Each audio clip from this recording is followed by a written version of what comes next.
Yo, yo, yo, welcome to Proper Things, the FPL show brought to you by the ttfsl, episode 21. And we back with the Game Week 24 preview. And this is a special episode because it's the first double game week of the season. Both Merseyside teams, Liverpool and Everton, will have two fixtures this game week. So there's sure to be a lot of strategy going into it. The assistant manager chip is available for all those who want to play it. So Moyes and his slot going to be popular options this week. And of course, the captaincy on which red or which blue you want to put the armband on according to how you're feeling. So without further ado, let's kick things off with how my team did in Game Week 23.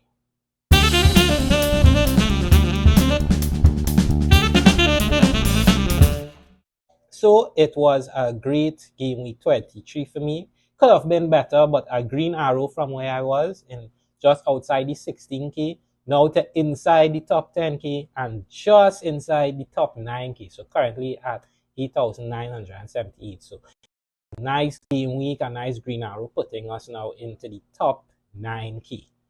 So looking at how the team went, it was a 76 point. Styles had a tough outing versus the Cherries of Bournemouth, but he got some saves, so he ended up on 1 point. The defense was just few minutes away from Haven, but a late goal from Griezmann meant that Liverpool conceded, and Trent Alexander-Arnold with 5 points, Gabriel with the clean sheet bonus 7. Liverpool came in, so I could afford another player I'd mention later. Couldn't get the clean sheet, so 2 points. In midfield, it was a mixed bag. Assist from Gordon for 5, Palmer blank, a goal from Mbueno 7 points, and 8 points for Captain Salah, so double to 16. Isaac continued his hot streak, 13 points. Gakpo, who came in for Mateta, which resulted in me needing a few, coppers, so Munoz went out for Livramento, returned a massive 16 points, and Wood with 2 points. Looking at the bench, nothing much there to really talk about except for Mekalenko with the 6 points, but I wasn't really planning to play him in Game Week 23. So all in all, a 76-point game week, a green arrow to just inside the top 9K worldwide. And now we move into the red flags or the little problems that may occurring within my team. If you look at the team right now and the goalkeeping position especially, we could see that Selwoods will stay this game week, but there's a little worry starting to set in, especially with the dominance that the Cherries exerted on the Forest defense. We're going to give Forest and Sells the benefit of the doubt because their body of work this season has been amazing, but a little hiccup in that last performance and great fixtures on the horizon has a little worry on Sells, but he will stay. And also Fabianski apparently is starting spot now to Areola, so no backup keeper in the ranks right now, so a little more worried on Sells going forward, but he will retain his spot for this game. In defense, content at the moment will be playing two doublers in Trent and Mekalenko this game week. Gabriel versus City, not ideal, but he is known for scoring from set pieces. Arsenal still a great defense. Saliba back from injury, so he pretty content with playing him in for this game week. And Castagna and of course Liverpool will bring up the rear most likely on the bench. So two good budget options. So no real problems with the defense. In midfield, now we're looking at the 5 midfielders I have. I mean, it would be nice if Rodgers could get back this game week. So he will be remaining in the squad as well this game week. Mo Salah double game week, so of course he stays. Palmer this is West Ham this game week, so he stays. And Bueno, great fixtures on the horizon, so he will stay. Gordon, a little hiccup now with the upcoming fixtures. The Newcastle do play Fulham, so I'm going to keep him this game week. But of course, we are now recognizing that the Cherries are ripe for picking from Game Week 25. So they tackle Liverpool in the first of Liverpool's 2 doubles this game week. But then if you look forward, you're seeing Southampton in Game Week 25, which has been a glutton for beating right now and a lot of points for the opposing assets.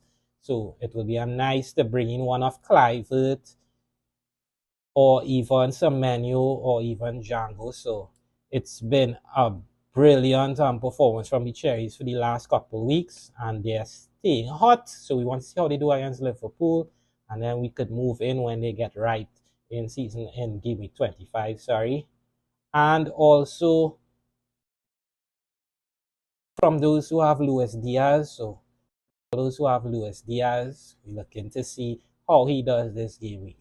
And finally, in the forward position, we're looking at Isaac being who Isaac is. He'll remain in the side. Gakpo, of course, with the double, so pretty content with him. However, this week, we're seeing a little drop in lumber prices, as Chris Wood is a very popular attacker to come out of the team.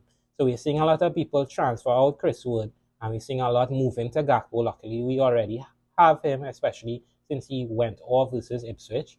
But a player that I'm eyeing up is Visa. So not too sure on the status of Chris Wood.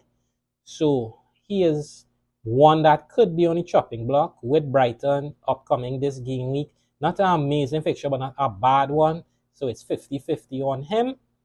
And with no real changes in the squad, this could be a great opportunity to attack the fixtures with one Visa. So looking at the team again, the only concern and little bubble is with the keeping position again, but I'll give Sells and Nottingham Forest the benefit of the doubt. Defense and midfield pretty much set for this game week, with Bournemouth not having a great fixture to bring in one of the Bournemouth midfielders and an attack. Chris Wood could be moved on. So let's look at some of the players he could be bringing in for game week 25.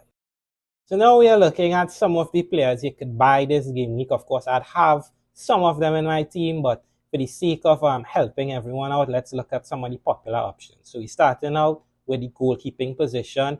I know that Alisson was a popular pick last game week ahead of the Ipswich game. So if you bought him in, obviously you're going to keep him. But for those who left their options open, now we're seeing a lot of managers favor double Liverpool attack. So whether it be Salah and Gakpo or even Salah and Diaz, they rather go with the offensive play. And we're seeing some movement now for Szoboszlai as well after his great performance versus Ipswich. So we're not really seeing the double defense. You know, a lot of people already have Trent, have Virgil, and if you're looking for a budget defender for Liverpool, a lot already moved in for Kanate. A great assist from him last game. So Alisson is pretty much cool. Seeing an uptake for the other goalkeeper in the double in Pickford, because Pickford has a double with Leicester and, of course, Liverpool. And then he has a fixture in 29, which is expected to be a blank game week for the Carabao Cup finalists and their opponents. So you're getting the double and you're getting a sure fixture with Pickford in 29. Alisson, not so much the feature in 29 if Liverpool could overturn the 1-0 deficit versus Spurs. So that's one of the upsides for Pickford, and it's an easy way to have, you know, a double game week defender from Everton without taking up one of the 5 defensive slots if you already like your 5 defenders. You're also seeing a little push for Kepa at 4.5 million. Not so great game week 24 matchup, but from game week 25, Kepa has great fixtures, and at 4.5, he could be an absolute steal. So those are the 3 keepers right now that are garnering a lot of attention from managers. Of course, if you have a keeper you like, I'd recommend that you keep them. Henderson, not so lucky to get any points last game week, any returns, but before that he was, you know, 2 nice clean sheets. Sells poor game week, but he's been great throughout the season, so he's a keep, and that's my keeper as well. For those who have Sanchez, though, this might be a great opportunity to move on from the Chelsea shot stopper and bring in one of these 3 keepers, but time will tell if he plays versus West Ham. So a lot of pressure under the Chelsea shot stopper. And quickly in defense, we're seeing a lot of movement for one of the Liverpool defenders. I already have Trent Alexander-Arnold, so I will not be moving. And I already have 3 Liverpool assets already, but we're seeing Trent being very popular now. 7.3, expected to be 7.4 before the deadline. So if you want Trent, it will be a great time to move in on him. And we're getting news that Trent is not currently in the Champions League side to face PSV. So he's going to be rested. Same for Virgil and Kanate. So it could be a great time to bring in one of the Liverpool defenders if you don't have any and you have 2 Liverpool assets. So Trent 7.3, Virgil 6.4, Kanate 5.3, all candidates to rise before the deadline. And Everton, if you want an Everton defender, I still think the best value for money is Mikalenko at 4.4. I mean, Tarkowski is, has better stats from corners. He could get you a return, but you'll have to pay a little more for him at 4.8 million. So those are the keepers and the defenders that a lot of managers are moving in for. And now we're looking at the midfielders that are garnering a lot of attention. Of course, Diaz is going to be on the list, 7.5 million from Liverpool. Great asset if you're looking to go all out attack. You already have Gakpo and you already have Salah, and you don't really fancy one of the Liverpool defenders. You think Diaz could outscore any of them, as you don't expect a clean sheet. I think going triple Liverpool isn't a bad option this game week. Of course, you'll have some work to do on the team, whether it be from free transfers or a wild card after, to get out one of the Liverpool assets and switch things up, as I don't think you want to take 3 of your possible 8 midfield plus forward slots to 3 Liverpool players, but I think you could have a lot of upside this game week. And seeing a lot of movement for Cherry's assets as they are ripening in game week. Whether it be Clivert 5.7, Semenyo 5.6, or Dango at 6.5, Tara garnering a lot of attention as it's a quick swap for either Rogers, Ahmad for him. So those 3 guys expected to rise before the deadline on Saturday. So keep a keen eye out if you're looking to bring in one of these guys and you're tight for money. And for me, if you have Rogers, Gordon, Palmer, and it's not to bring in one Mbuino, I think I would keep all 3 of these assets. Not too sure how the rest of your team would be, but I would rank them well: Palmer, Rogers, and Gordon. So I'd play Rogers over Gordon this week. I think he's a great play versus Wolves at the time of recording. I don't think it's a rush to sell Gordon again unless it's for Mbuino. So I think Mbuino could also go nuclear this game week. Great fixture for Mbuino on paper versus Spurs.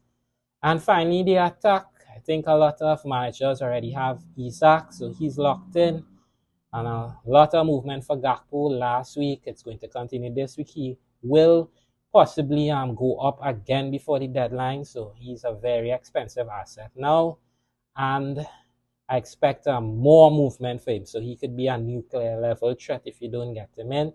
But the big question here now that I'm being faced with is, do I play Wood versus Brighton, or do I switch him out for Visa, who is at the top now of his entry point for fixtures, with Spurs on top in Game Week 24. If you bring Visa in, you could pretty much keep him straight down into Game Week 30. I think it's great fixtures for Brentford, and Visa has been taking shots at an amazing clip this season. So if you have the double up with Mbuino, it could be points galore versus Spurs and in the future fixtures. So a lot of movement now for Visa. I think that is going to be the only move I could possibly make this game week. I really do like Visa. So Chris Wood, unfortunately, might be a sell. And finally now, with all the information you've gotten, you're probably wondering what moves I'm personally going to make with my team. And again, the only move that's on my radar is Visa in for Chris Wood. So the team is going to shape up in the 3-4-3 formation with Sells in goal, Mikalenko and Trent in defense, both having double game weeks and being joined by Gabriel. Not a great fixture for Gabriel, but I think something could be on tap for him, whether it be offensive return or maybe a cheeky clean sheet versus my boy City. So he'll join them in the back. The midfield 4 is going to be led by Salah, who has a double game week. Cole Palmer, great fixture this game week versus West Ham. Rogers versus Wolves, and Mbuino versus Spurs. So no place for Gordon this game week. And front 3, Gakpo double game week. Visa / Chris Wood, the second striker, and of course the community points that Isak provides to all his owners. One last word on Ndai. I know he has a double on penalties for Everton. The reason why I didn't include him is because Dominic Calvert-Lewin wasn't someone who was on my radar. So now that Ndai takes over for him, I don't think that he would be on my radar. For those who plan an early wildcard, so they're just bringing in assets for this game week and probably wildcarding out to have enough transfers to facilitate, as they say, a hit and run with Ndai, I could see the thinking there. But for me personally, I don't think it's a great move. So that's why Ndai is not on my radar. So good luck to everyone this week, and that's my team for double game week 24. And now we have one last dilemma to solve for those who have little issue on who to put the armband on. Well, have no fear, as captaincy corner is here. Playing a double game week, you know, a lot of double game week players are going to feature here. Salah is atop the ladder, the captaincy corner ladder, by his lonesome.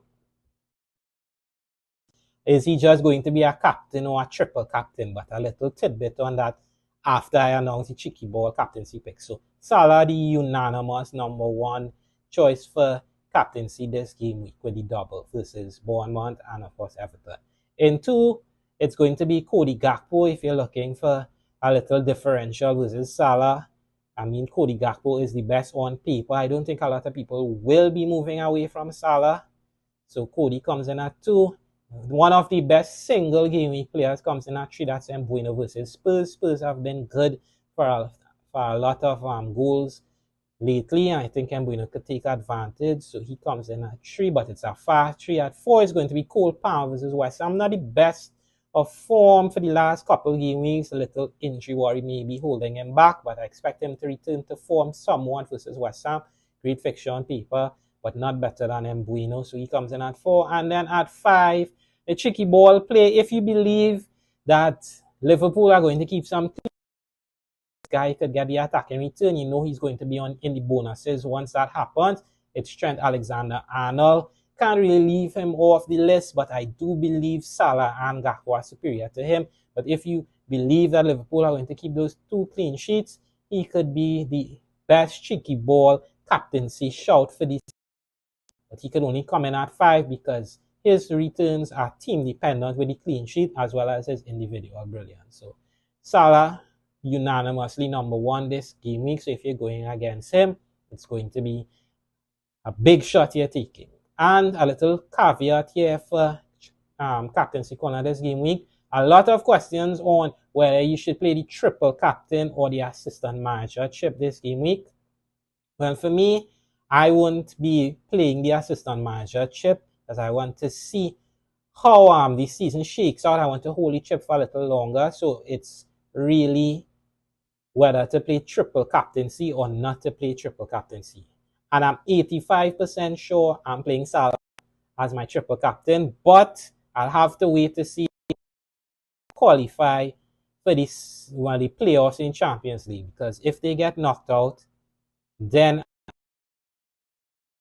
Salah and wait to see if City get a double game week, and that's with my eyes leaning towards Haaland, especially if City don't have those fixture